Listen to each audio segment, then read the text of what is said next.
Happy happy Monday evening, everybody, if you can hear this, and if I can talk.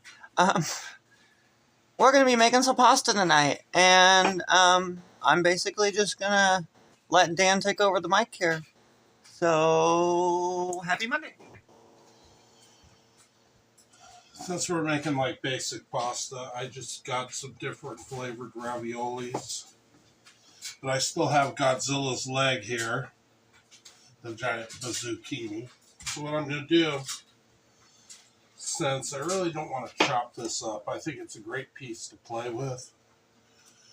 I'm going to feather this like this in one of my steamer bowls, and I'm going to cook it over the top of my sauce. And I'm going to layer that on the bottom of the plate as the ravioli goes down, because zucchini and red sauce really go well together. In fact, a lot of people use zucchini. This would have been great for a zucchini lasagna because it's so huge and so flat. Zook noodles. Would have been good for that too. Take a spiral slicer and make zook noodles. This one was so big.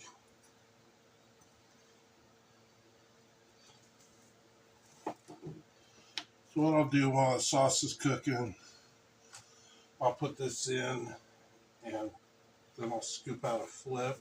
It looks like I'm getting a full 2 layers. You'd be able to do this even if you had a small zucchini. You just keep layering it and going around in a circle until it got high enough. And then I have a second pan, so what I can do is a flip and then cook the other side. Zucchini cooks really pretty quick. And I'm trying to keep the slices fairly thin. And that'll be for little rodents.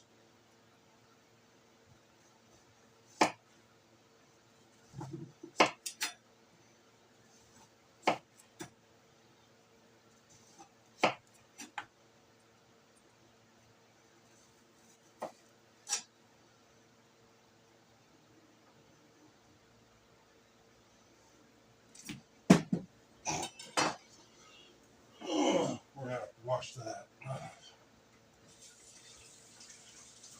That last piece is getting a little iffy as you saw me drop it. What I'm going to do, I'm going to cut it in half. I'm going to stand it up. Cut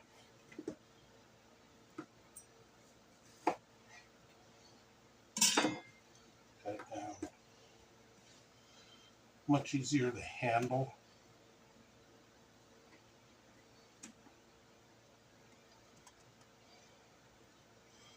Well, my burner's not really taken off. Should have already been hot. I guess it doesn't like this pot because every other pot would be burning up everything. Now, when you're working with big surface area vegetables, almost all these vegetables have a lot of water. So, like if I was doing onion, I'd still do them because I want them to drop that water. I don't mind them dropping it in the sauce, so you definitely want to lightly salt. If I was doing eggplant, I'd do the same thing.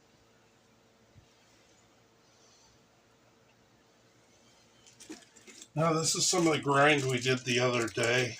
Some of the grind we put against shack burgers. So since the girls wanted meat sauce, I want to try and get these onions to cook down. The mixture in here is olive oil, onions, garlic, onion powder, not fresh basil, dried basil, and a little salt and pepper.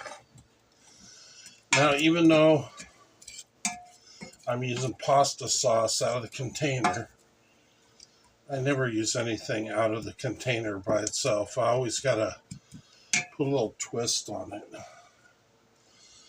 I couldn't find my oregano, so I'll put some oregano. Um,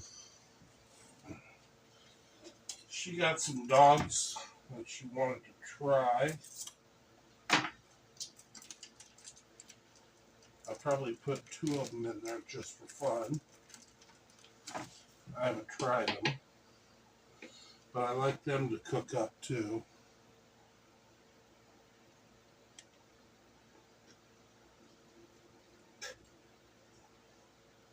Pretty tasty. It's a beef and pork smoked sausage by Lower Family Foods, called double ranch meats with steerhead, burnt ends lengths. Now, burnt end, you know, as I know, only come off a brisket, even though now there's many different variations. It comes off a point cut brisket. You see, these look fairly lean. They're nowhere close to 50%. Probably closer to maybe 30 before they were smoked. Probably a little higher than that. Probably about 35. They're not cheap for as far as lengths go. And if they're burn ends, it can't really be pork, so there we go.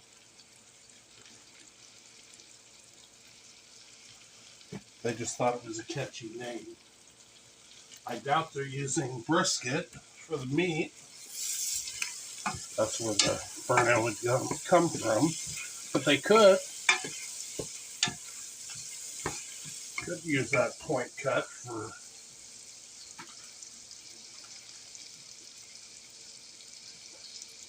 But they just say beef and pork. Beef and pork with brisket added. Well, they say burn ends, but they don't. If you're gonna specify a pork length that's actually burn ends, or a beef length that's burn ends, it better come off the brisket. Don't lie to people. So, here, want to taste it? Oh, just throw them in there. This is a fully smoked link, so eating a piece right out of the package is okay. Got some stir. Okay. Okay, I mean it tastes okay. Yeah, steaming. Yeah, I'm gonna cook the onions down before I put the meat Okay. in. I'm trying to get the whatever you put pesto or whatever on top, so trying to get most of the seasoning up on top of the.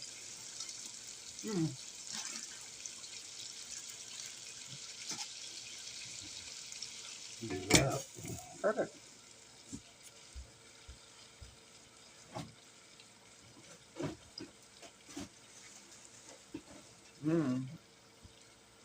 I don't know. I mean, it tastes like an andouille sausage.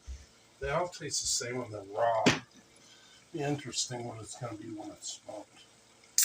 It has a good spice to it. It does, and it had little black things in it, which I wonder what they are. Peppercorn. Maybe. Not quite sure. Good though. Not really super different from anything else. Not for as expensive as the link is. $11 for 8 doggies. Yeah, it's a little bit pricey. Into the pot. Put it in the pot.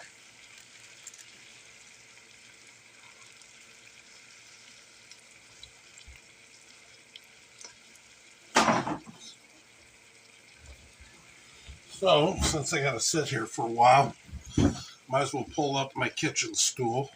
This is some of the ground chuck that we made. Home grind. It's all pure ground chuck. A little extra fat added. This was also the same thing we made our patties for the shack burger. It's ground twice, mixed in between by hand, since I don't have a hopper or a mixer. But that way the fat's more consistently distributed in meat. And it was fairly lean. I bet when it comes down here, it's going to be pretty lean. There's not going to be a lot of fat laying around. I probably have 3 or 4 tablespoons of olive oil in to get these onions to melt.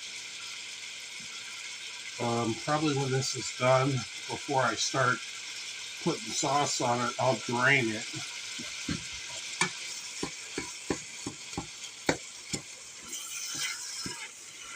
And that's only because Essie wanted a meat sauce.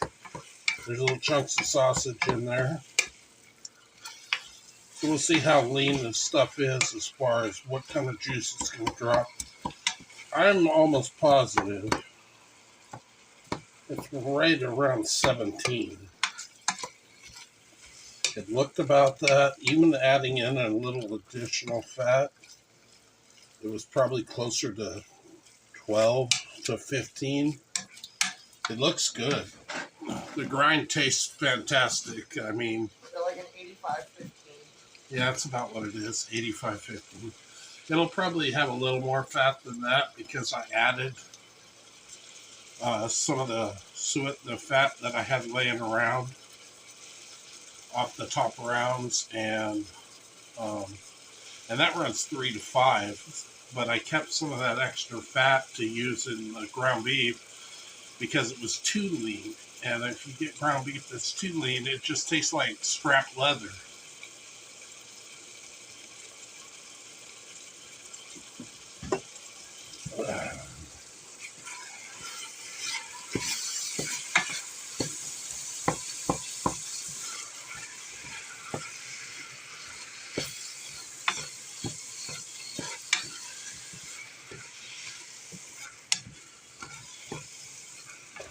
Grind looks good. Looks like I'm making taco grind. It's so nice and loose. Probably do that during the week. But if I'm going to do that, I'm going to need to make a small batch of chorizo, which is why I packed those 3.5, 4 pound batches. I'll probably do a double one of those and pack one away. And make a batch of beef chorizo. And you guys can follow along if you want.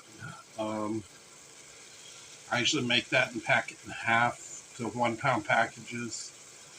And my chorizo is basically pretty lean too. It's as lean as my ground beef. But the mixture in it, once I make it, I have to let it cure for over 24 hours before it's ready to use. So I usually cure it 24 hours and then pack it up.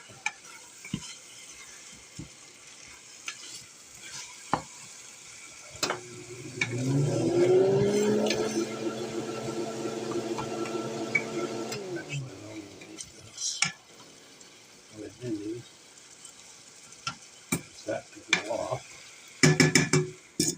and that to go on, and be right back.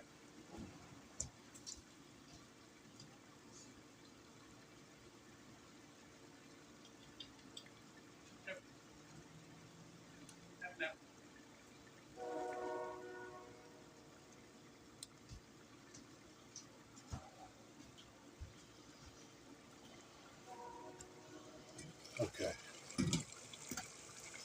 I'm going to let you see. Pretty hot. You can see a little bit of fat down there in the bottom. It's actually juice, but it's fat. See if I can get you a good angle. Down there at the bottom. But I added sausage and other things to it. Even though smoked sausage is lean, it's still got fat. So I'll skim that. It's really not that much with the olive oil. So I think I'll do it probably in the final part, because there's nothing really left in the bottom. So Turn that back to low. We just have today good old Prego traditional. And since Prego traditional, usually all pasta sauces are pretty acidic coming out of the container. And you never get all the sauce out. So add a little water with the rest of it. Good fly catch container. Hopefully I don't have to deal with them much more.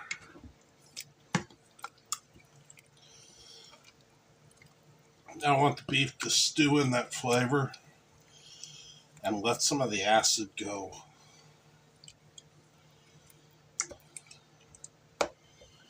Make a good meat sauce. So, while this is doing its thing, we'll let it steam some vegetables as well. This is one of my favorite pots. I have two of them. It was a pressure cooker.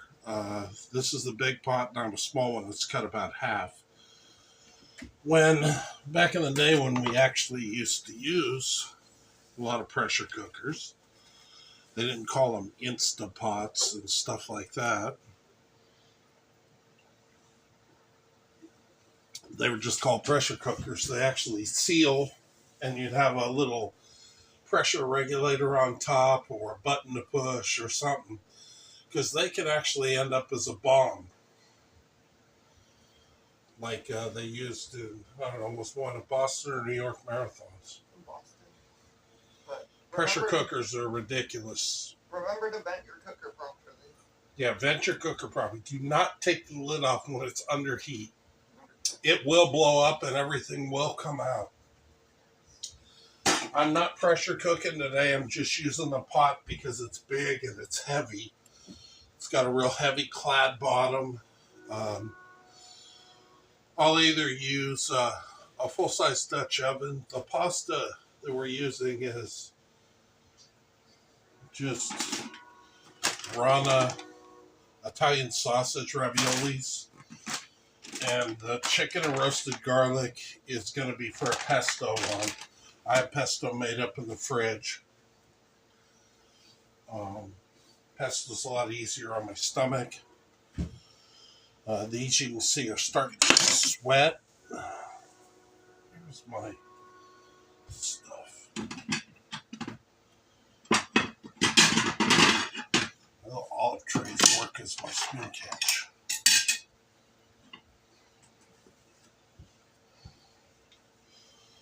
But you can see these start to sweat on top from the heat coming off the bottom. So, as you can see, this isn't even really heating up yet.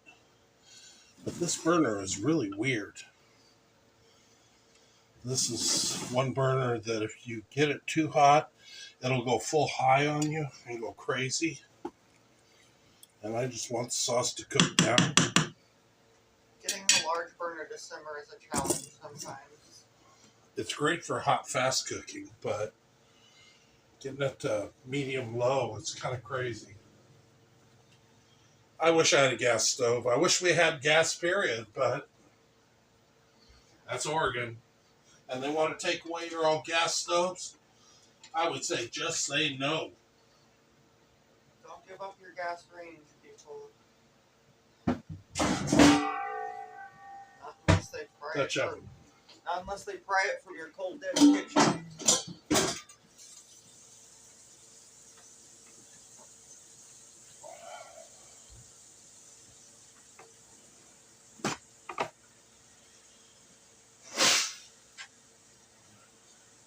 So hopefully we can get that to get going off. I get this water up to a boil, switch burners, and I'll just move the zucchini around until it steams. And it's the way I want. And then We'll put it on a plate. That's perfect for, it's about half full for zucchini. My Ovaltine.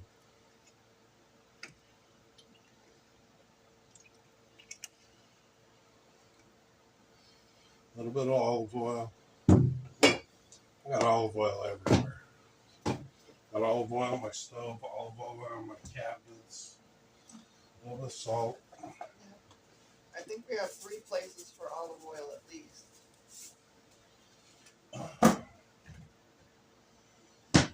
And I'm not even going to start heating that up yet. Till this kind of gets to where it is. Now, raviolis, when you buy them, at least these kind, they're not frozen, they're fresh pasta. Once your pot is up to temperature, which means it's a rolling boil, you'll pour them in and they'll all sink. Then about a minute later, they're going to start floating. So it's roughly 1 to 3 minutes is going to get you right to al dente, no longer than 3 minutes. And then you're going to take them out and let them dry. And the only thing they should get as far as a coating on them when they come out and dry is a little bit of olive oil or a little bit of butter. If I was going in a pasta sauce, it'd probably be always like olive oil. If I was going in a white wine and garlic or a Alfredo or maybe just straight Parmesan, I would always use maybe a couple pats of butter and probably a little olive oil just because I want the flavor of the olive oil.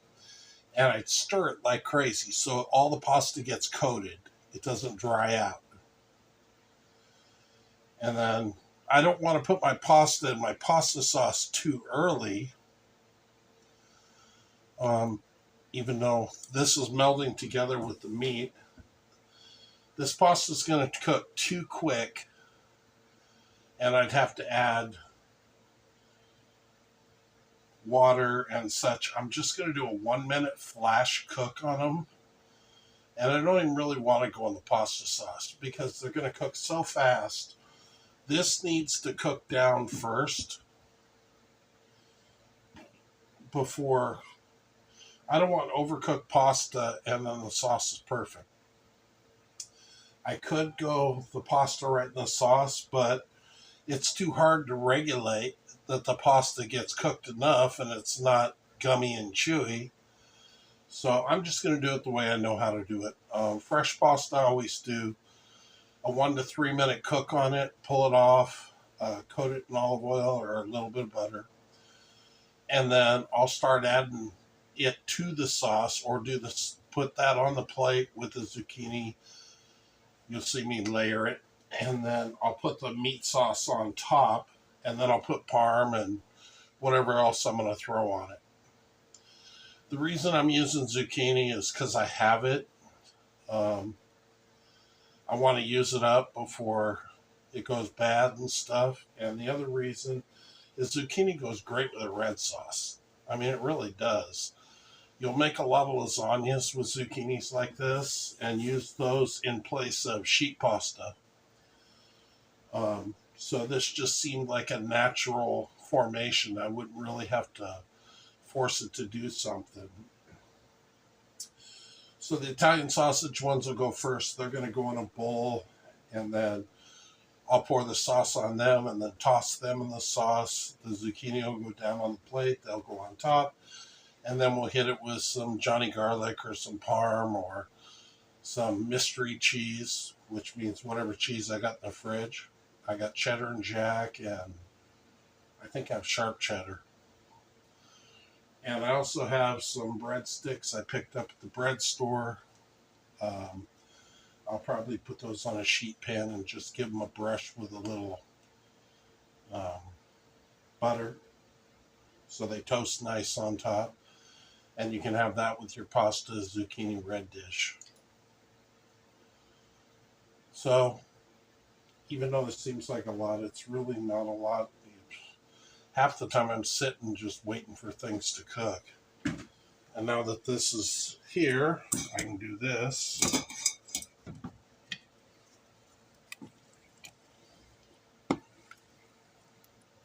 When you're simmering, it's almost like a crock pot meal. You can kind of set it and forget it. As long as you know that your burner is good, we have kind of a trick burner. But once you make sure it's set right, you can kind of set it and forget it.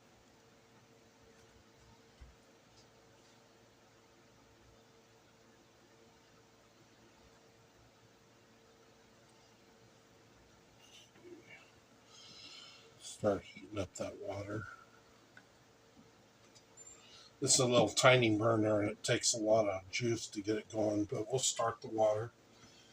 And that way I can switch burners once the sauce cooks down.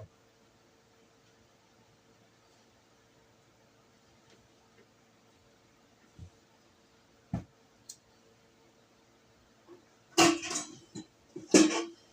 let's go into the full mixture.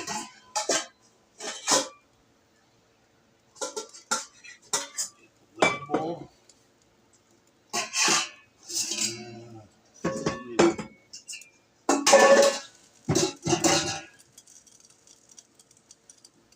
You can use my milk glass one. Actually, those will be fine. Those will simmer for a minute.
So we made the magical jump to 18 subscribers. I would say magical.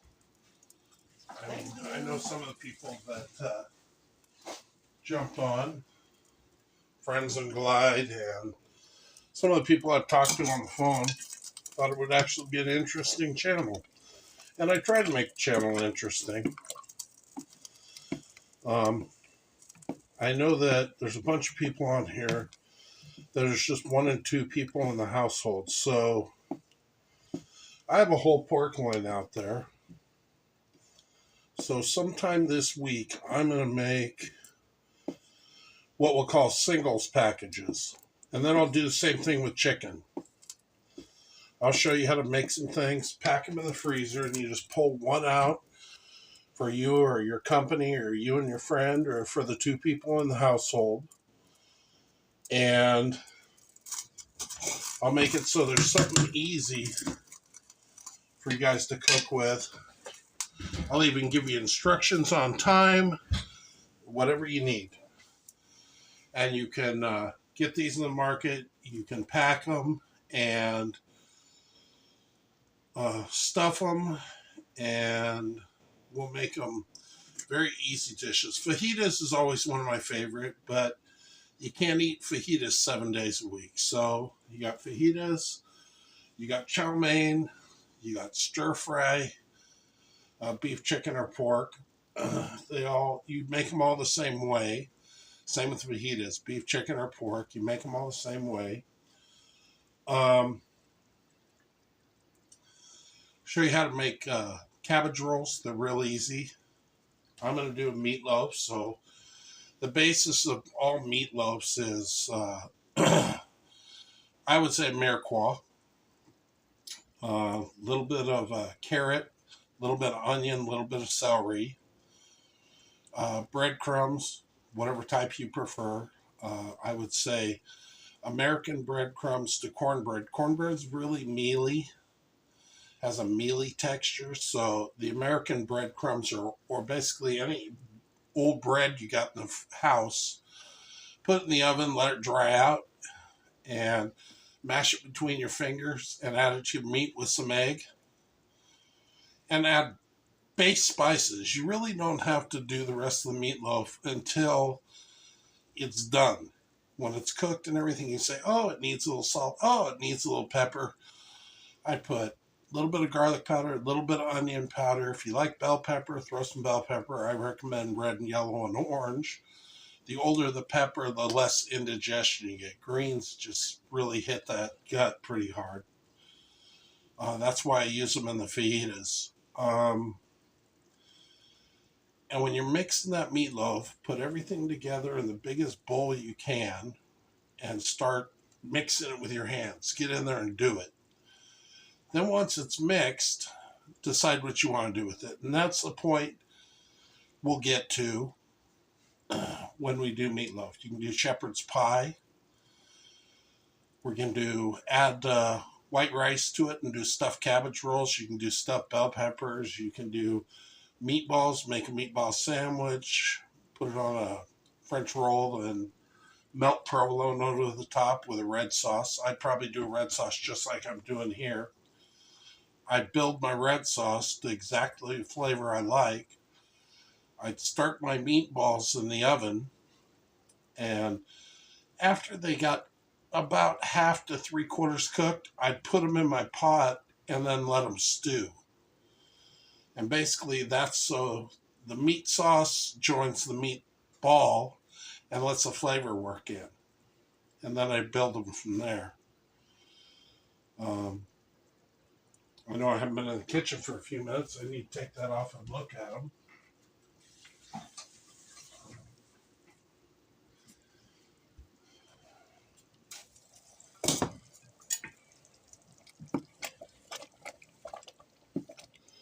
Still need to cook down. Sauce needs to thicken. But that's okay. If you got too much water, don't try and pour it out. Just cook it out. Medium-low heat.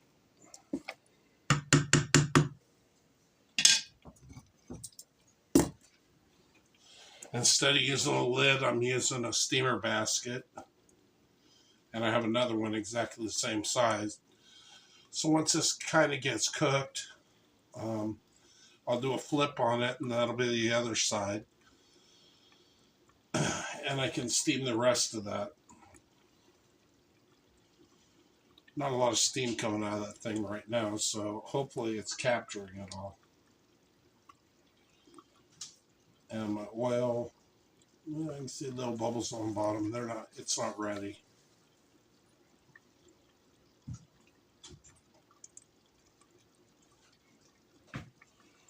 So since I got don't forget my Ovaltine.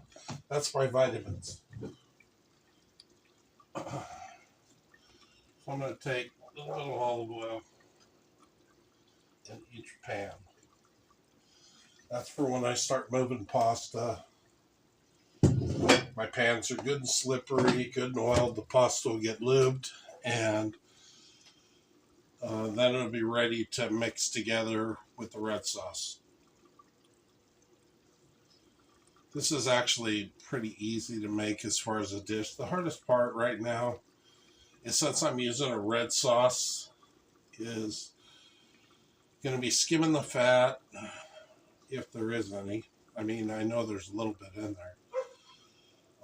You don't want greasy texture on your palate. I might not do the breadsticks. I don't know what I'm going to do with them.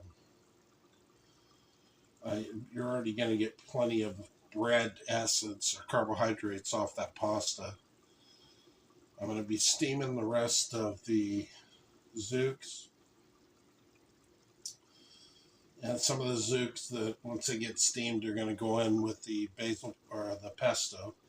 And the basic pesto that I'm going to use, I mean, I could make it from scratch. And you can make all kinds of pestos. You can make a cilantro pesto. You can make a basil pesto. You can make a watercress pesto. You can make an arugula pesto. Whatever herb you want, you can make pesto. It's all the same base. I have a basil pesto. They have fresh pesto at Costco. So for convenience, since it is such a good pesto, I mean, I can eat it off a spoon.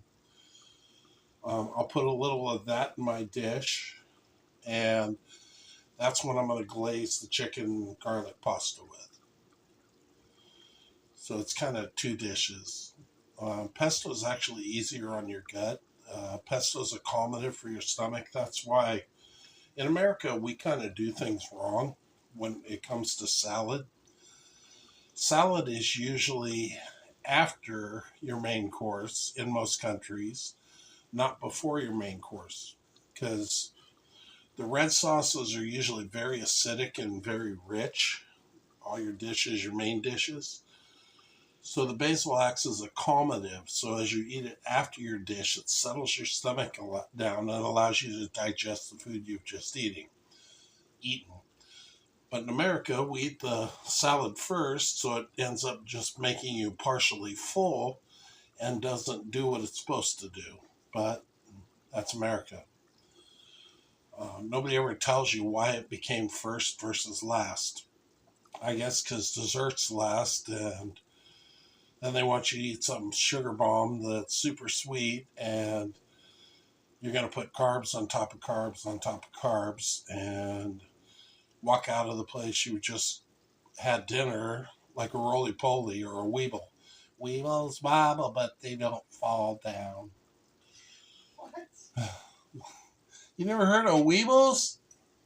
No, I mean, I'm surprised you hadn't heard of some of my childhood. Somebody will remember weebles when we were kids. They look like baby Humpty Dumptys. Weebles wobble, but they don't fall down. You can knock them over and they just roll around almost like that bozo punching bag we used to have as kids. Hey, kill Bozo! And knocking him out, and he kept popping back up. Kill him! But see, the weirdest thing, our kids didn't turn out crazy, whack. What's going on with stuff? Maybe they need more bozos or weebles or something as a kid to play with. I don't know. Getting close for me to do a flip. We got stuff like My Pet Monster and Mad Balls and like weird gross out things, and then you got like My Buddy and Big Sister and the pogo that was a ball, the pogo ball. That was like I had Hoppity Horse. The pogo ball was the ankle twister. Oh. That was like you were almost guaranteed to sprain your ankle at least once a week with the pogo ball. I had Hoppity Horse. Big red Hoppity Horse that had handles on it. You hop around on it. And then we had Skip It, which you would attach it to one leg and swing it around on the and it had like a little. It's a little crunchy, so I'll have to do one more flip on this after it goes for a while.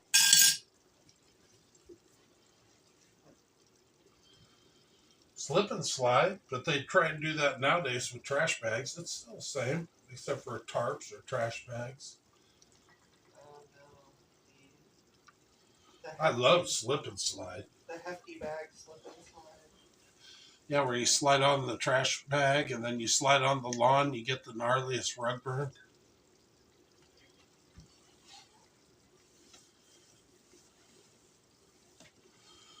I don't even know if anybody's watching.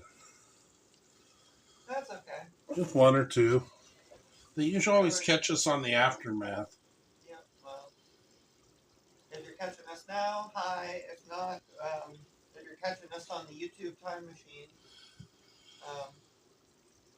So thank you, everybody. So if you guys watch us on the after fact, even though I'm running live, why don't you guys throw down some comments of some different things you think would be neat to see in a singular type dish for one or two people that might be for 6 or 8 people, and I'll see if I can make it easier. I'm good at making giant dishes into very small dishes, so if you want a baby jambalaya, I can make an inverted jambalaya out of a whole chicken breast. I just got to show you how to butterfly it out and wrap it and then tie it. I just did it out of whole chicken because I wanted to try it. It's been a long time since I've boned a whole chicken. In fact, probably at least 20, 25 years. When I started to first bone it, I almost cut up the leg and had to start with another piece of chicken. Be right back. Essie can entertain you while I'm running errands.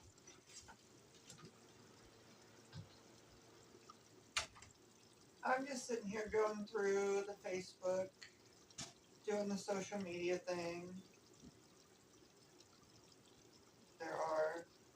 People are busting out the Halloween posts like crazy. I have a couple of relatives who really love Halloween. Me, I'm usually more of a Christmassy person. I like the. I'm glad they already have eggnog in the store. I am an eggnog fan for sure. Yeah. I am more of a peppermint girl than a pumpkin spice girl. Sorry. Fall was my mom's favorite season. Me, at least I like winter holidays better than fall holidays. Um, I don't know. What's everybody else's favorite holiday? If you're catching this now or on the YouTube time machine, hit up the comments. What's your favorite holiday? And we'll see what everybody like. Could be any international holidays too. Any holiday. Doesn't have to be Western over here. And the same thing with our giveaway, our subscribers. If you're international, you're not here where we are, we'll make that happen. Our drawing, our giveaway. So if you're an international viewer, don't be shy. Hit that subscribe button. It's not just for people over here where we're at. We realize that there's people all over the globe, and we hope you're joining us. Because there's a lot of stuff happening all over the globe, and while we need to be aware of it, I've been watching a lot of news. While we need to be aware of it and stuff, you get a little burnout on the news. Occasionally, you got to turn it off, tune it out, do something else. You can always go back to it, get an update. If you need something for in between, if you're watching the news and you need to turn it off for a while, we're here for you in that respect. We're just basically, we're just making the sauce. So just move it to hit the other thing. Hit the sub button, and ooh, yeah, we've Okay. yeah, it's just it's a low roll. Um,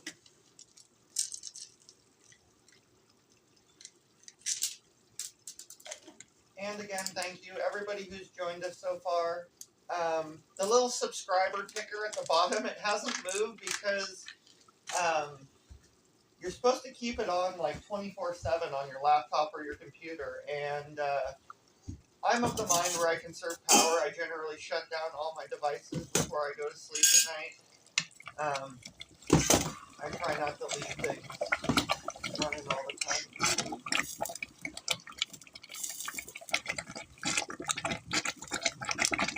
That Sounds like Bolton. sounds like sounds like that one time I went to Lassen Volcanic National Park, or when I went to. I would love to go to Yellowstone. Um, So that one's off the heat. It's steaming, hooking up all that steam. This one's on the heat. We're going to do another flip on that one in a minute.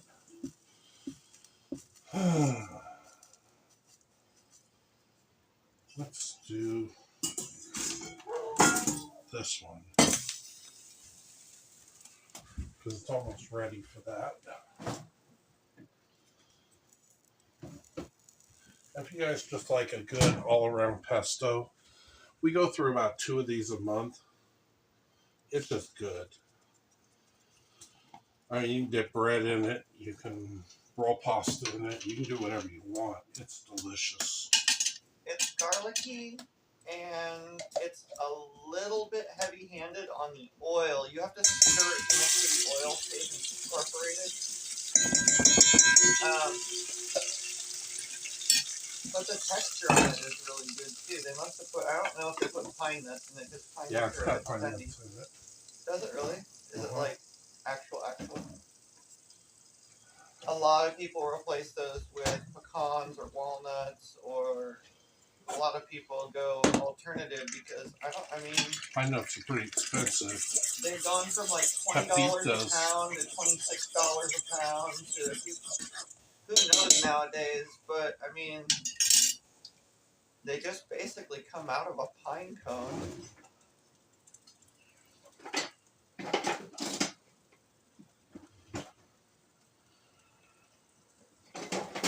I guess that makes them hard to harvest. Now, for doing raviolis, even though this one's missing an ear, I have 2 of these. You want to use this, so you can scoop it up, you can catch it, it can drain, and you can go in. Okay, now is that a pasta fork or a pasta spoon? I think pasta spoon, right? I think it's a pasta spoon. Pasta spoon, pretty sure. I have 2 of them. That one just has a broken ear.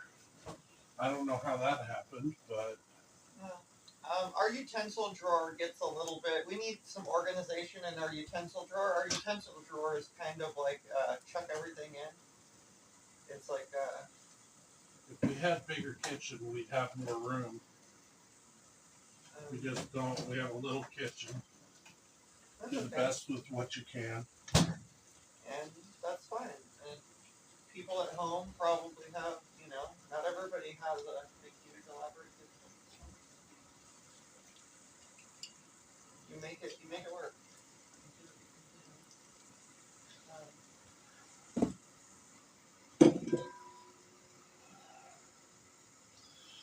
So if you see me eating grapes over here, I got hungry, so I'm eating a couple grapes.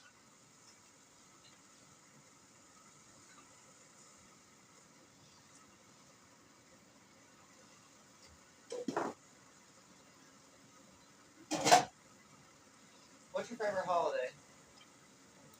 Christmas. Christmas.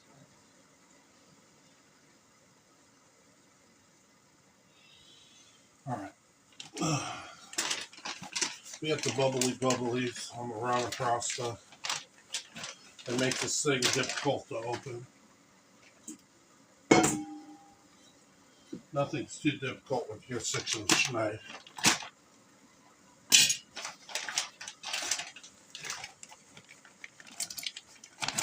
Try not to splash yourself.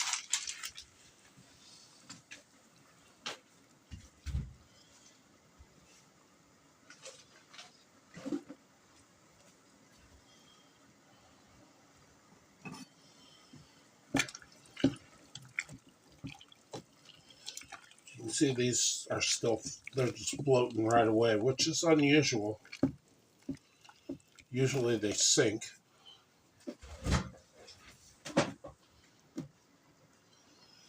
But I'm still going to give them the same thing. It's about a 3-minute cook. Water's plenty hot. You can see that the color of them, they had that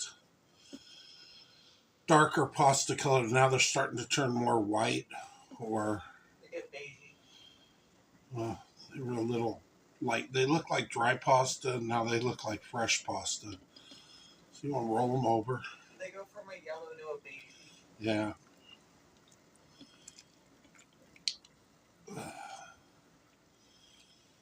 Be sure they all get some hot water. They're not going to take very long. Got about another minute and a half. The chicken's already cooked in these, so you're basically cooking the pasta. So we just want to get them where the pasta's cooked enough. And in 3 minutes, that should be plenty of time. I like my pasta al dente. Almost everybody in the house likes al dente because that's the way I cook it. I don't like pasta that's cooked to death and slimy, and or pasta that's undercooked where it's gooey. It's gotta have a little tooth to it. So al dente means to the tooth. And so you just want it. 3 minutes is usually enough. You can see it's boiling from underneath. It's enough to catch a simmer. We're in the 2-minute mark right now.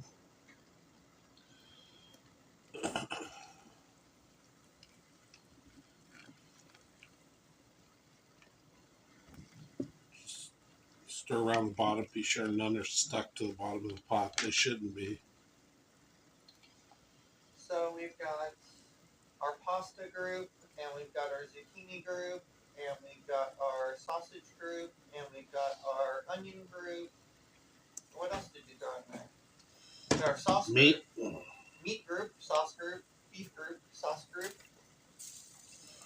This is just a basil pesto.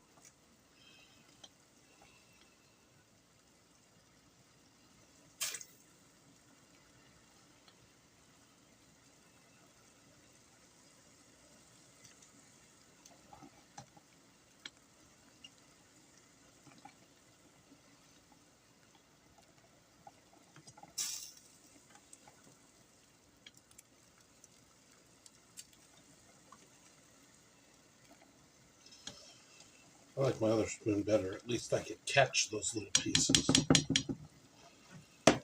So, I'm going to use my same red sauce spoon because little red sauce is not going to be a problem.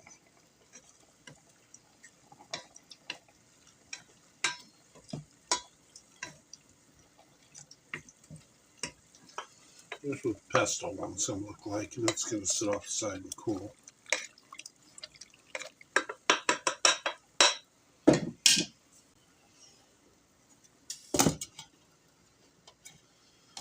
Give that a second. Sauce should be perfect. It is. The Costco pesto is super garlicky. The only thing I might add to that is like a crack of black pepper to the pesto. It's definitely got the salty and the, I think they put a little parm in there too. There's parm. You have to have Parmesan to make a pesto. You have to have Parmesan to make a pesto? I don't know. Chime in on the comments, people. Do you have to have Parmesan to make a pesto? Yes, you have to have Parmesan to make pesto. It's olive oil, Look, pine nuts, basil, garlic, Parmesan cheese. I put olive oil, usually salt and pepper. I'm going to start some controversy up in the comments. Do you absolutely need parm in your pesto? So now that pot's rolling pretty good. Since I got it so nice and hot, and I'm still running at full high, we're going to steam the zucchini, and I'm going to do a flip on it.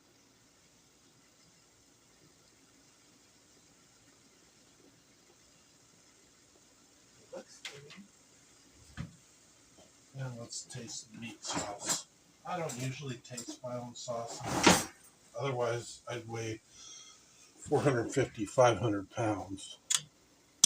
I just know where they're supposed to be. You need a test taster? Yeah. Well, this is probably about perfect for Essie. It was cool enough for me to eat. It's got 2 chunks of sausage in it. The beef's all nice. It's delicious. And the acidity has dropped a ton.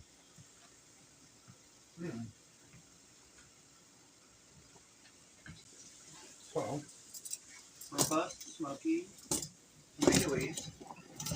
Definitely not super acidic. Like slightly sweet, which is good. You don't want it too sweet. You want those tomato sugars. Well, it's a fruit. Tomatoes are fruit, so tomatoes have fructose, fruit sugar. And tomatoes also have lycopene, which is a fantastic antioxidant. Probably one more flip on that. I rinsed your spoon. Okay.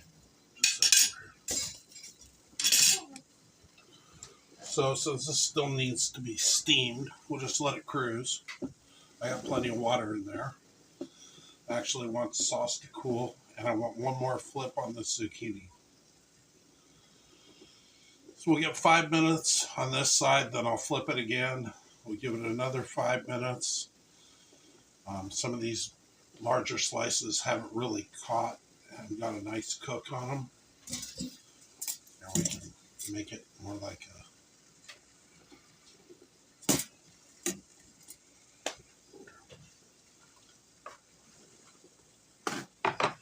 save me having so I don't have to run the fan.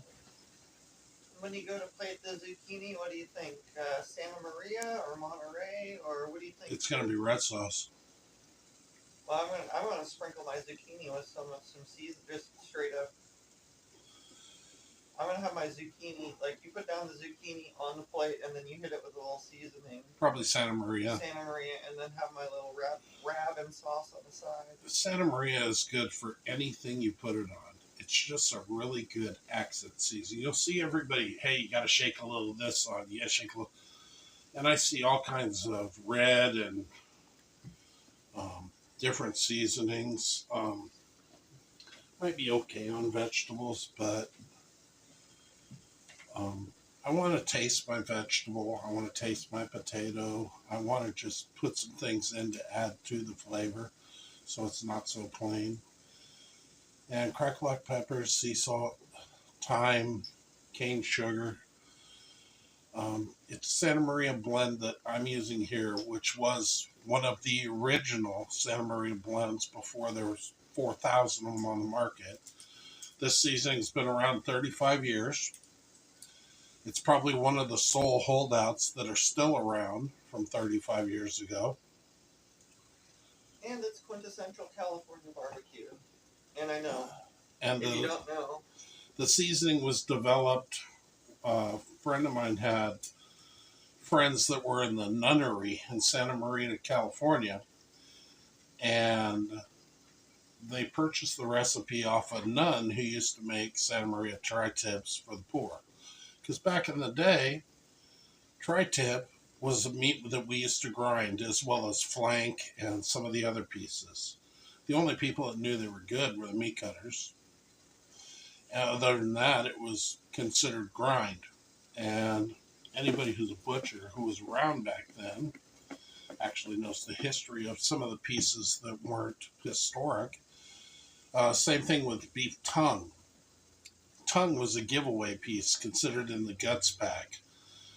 And then the Hispanic clientele, which uses tongue for tacos, lengua, has made it popular to where tongue is now $5 to $6 a pound when we used to give it away at $1 or 50 cents a pound. And then you boil the tongue and you'd peel it to get to the inside, which you'd slice. Kind of funny how some of the styles of meat changed over the last few years.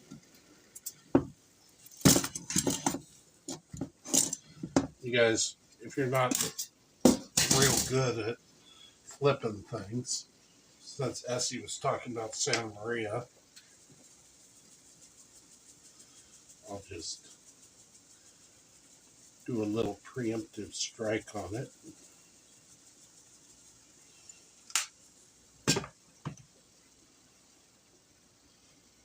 And then I'll flip it one more time, season the other side.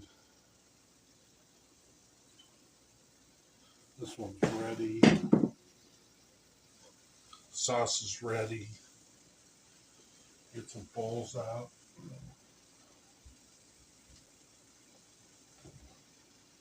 A bowl.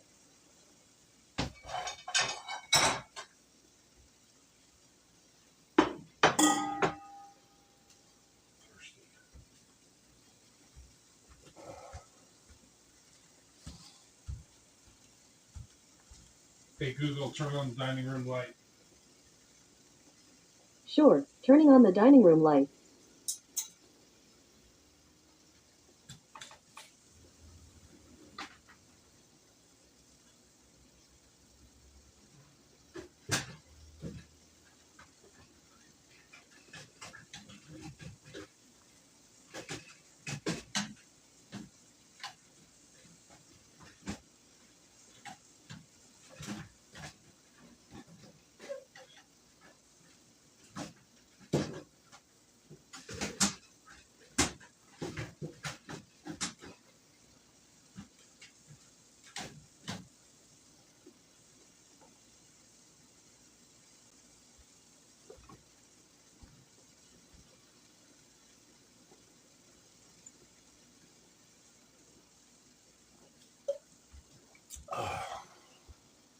I'm just going to get some water.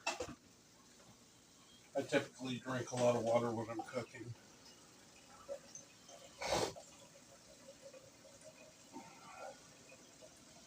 Or it could partially be the kidney disease.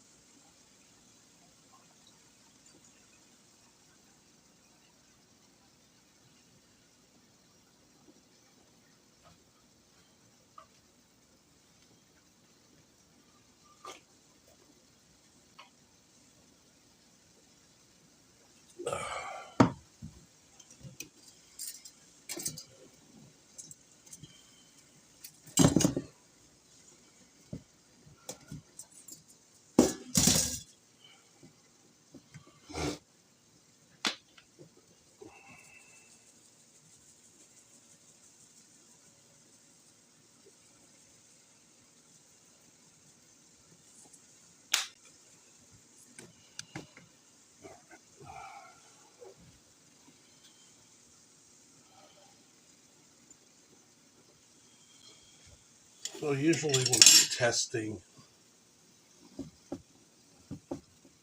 that's perfect.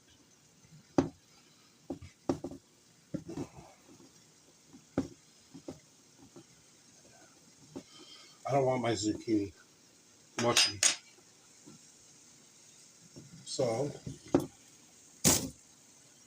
that's there. You have a nice full roll on boil.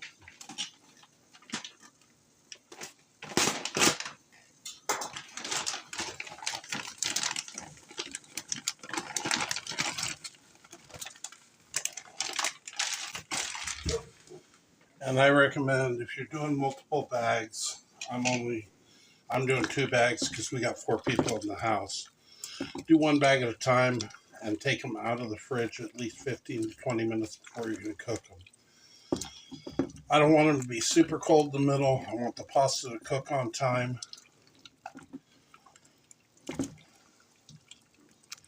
And we're back on our 3-minute timetable.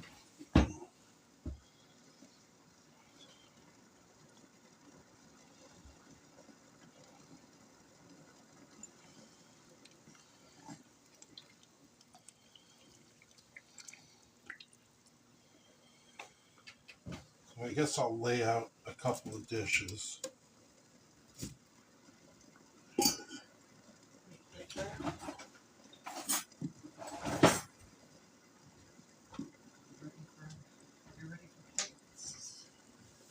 You got it? Yeah.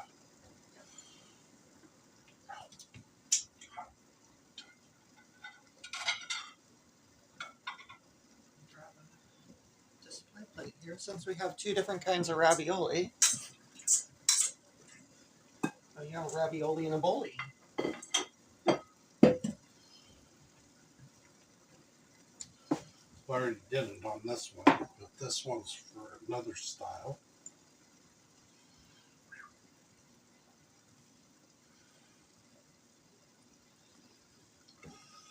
That's hot. Steaming hot zooks.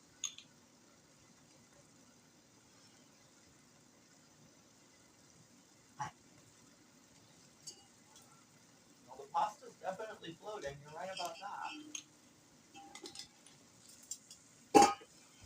I need to roll it. Got about another minute left.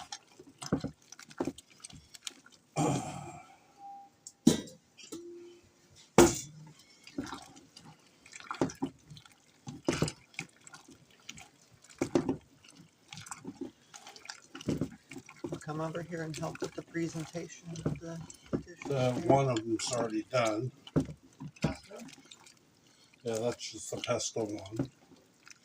Yours is the plain one on the plate. You have the pesto rav on top of zouk. Try and get the goodness.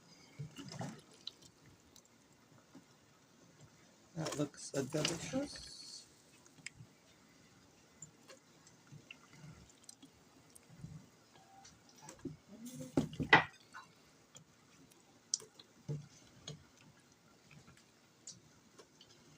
You want to help with this one, S? Yes.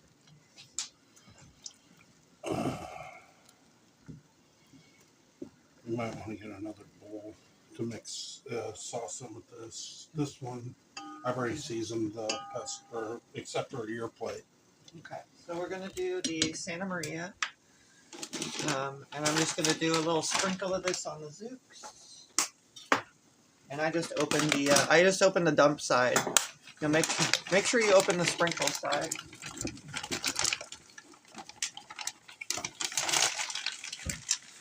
I'm just gonna do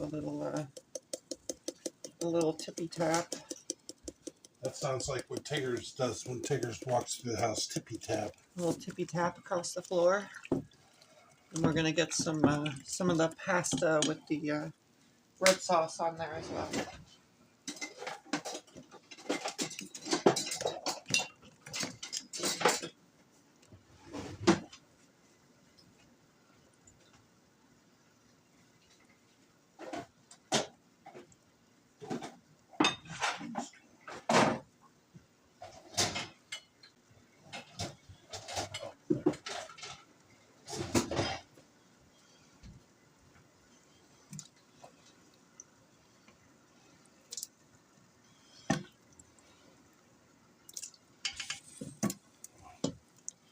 A little bit of a mess. Okay. We'll do KP later. Definitely always do the kitchen patrol. Here you go, S. You can set up your plate. That one's right there. I finished these off. And these I'm going to undercook and just go right in the sauce.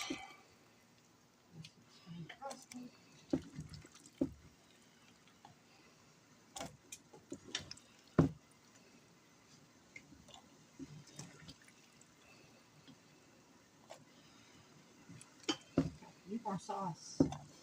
Yeah, well, you need more sauce. There's lots of sauce on there. I used 3 scoops. I'm trying to move raviolis and get some more sauce.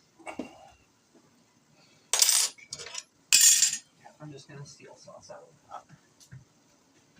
Oh, you put Ravs in there. No, you can get sauce. That's off, so. We're getting the sauce.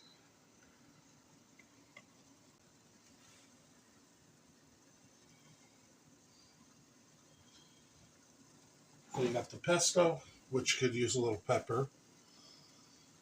And this is off. So yeah, we're going to hit this with a crack of pepper. The zooks are underneath. Mine is kind of a side-by-side. I like lots of zooks, so I'm going to do a half and half plate. And then this is for if you're pasta heavy, just a little zook on the bottom and the pesto. And then if you're doing, we just got a bowl of all zook here, and then you can hit that with a little bit of the red sauce or whatever you want. Oh, there you go. Okay. Yeah. That's hot still.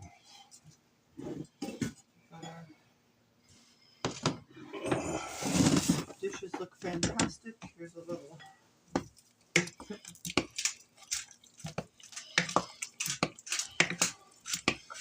And if you guys some of you live in Oregon, if you live close to me, I'd be happy to go to your house and do a filming video and show you how to do some different things. So if you want to do something like that, you can I can go to your house, you can come to my house, we can split recipes, we can do some different stuff.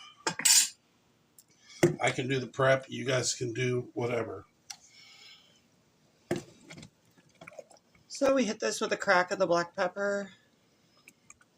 That's like ready to go. Looks fantastic.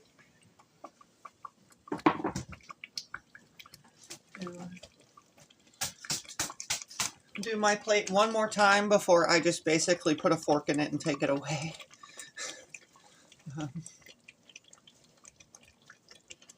No parm dips? No, this is like, I'm like super good with this. I got my green and my red. It looks like Christmas already. So there you go.